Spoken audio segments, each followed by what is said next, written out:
What's up, beautiful people? Me, Hannah Field here from Field Family Farming in the city, and I have a story for y'all. But first, I'm gonna roll some clips of what I cooked for dinner.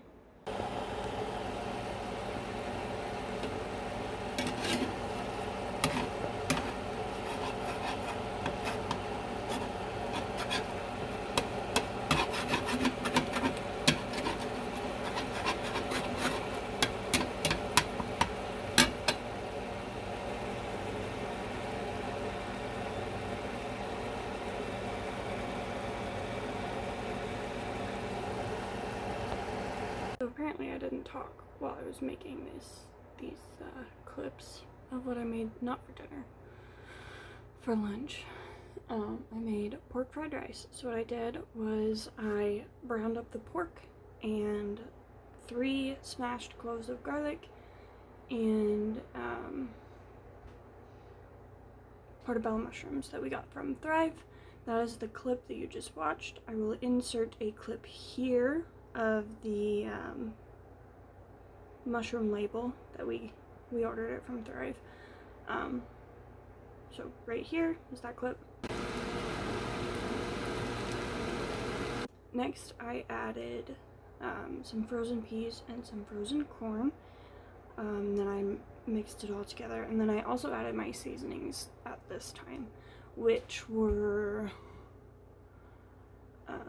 cumin, ginger, garlic powder, onion powder, pepper, and a little bit of cinnamon. Oh, and I forgot, I added a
I added an egg to the pork that was browning. Sorry, the pork and the mushrooms and the, excuse me, I keep burping. So the pork and the mushrooms and the garlic. After all of that was mixed in, I added in my fried rice, mixed it all together, put a little more olive oil in it, fried it up some more, and yeah, very delicious. The best.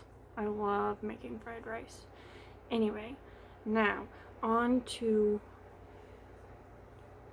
my story. So we let our chickens into our garden area today. It's kind of hard to explain in the dark. Like, I can't show you it in the dark because, you know, light, and you kind of need that to see. But anyway, so you walk out of our back door, and it's like there's an area that has the cement patio and a little bit of grass area around it. I showed it to you in the second to last video, I think.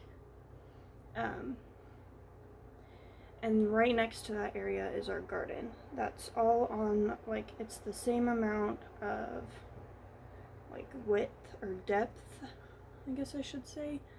No, width. Like, length, width, and then depth is up this way. I don't know, I think. So that's all the same. We have a back part of our backyard We have the front part of our backyard, and then we have the garden. So like back part, then there's a fence with a gate, the front part of our backyard with a gate right up next to our house, and then the garden area. So we just opened the gate to the garden and let the chickens go in if they wanted to. Well, we got home. It's already dark, even though it was only like 7 o'clock. We got home. I was like, you know what? I'm gonna go check on the chickens. I have to close up their door anyway, like close the door to the coop anyway. So I'm just gonna go check on them. So I'm like, I walk out the back door and I'm walking towards the fence to the back part of our backyard because that's where the coop is. And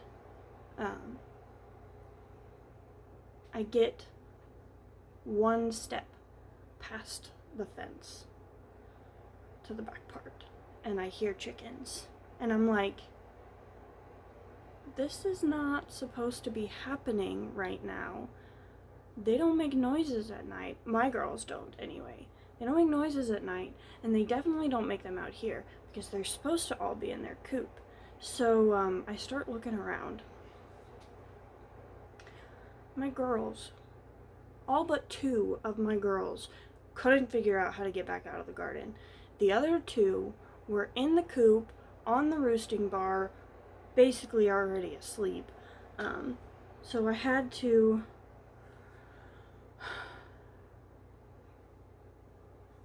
grab them 2 at a time. Joe was inside with the kids, which is fine. He was getting stuff ready to go hang out with one of his friends. But so I grabbed Becky first, and one of my red girls, which I've decided I'm going to be calling them Ruby.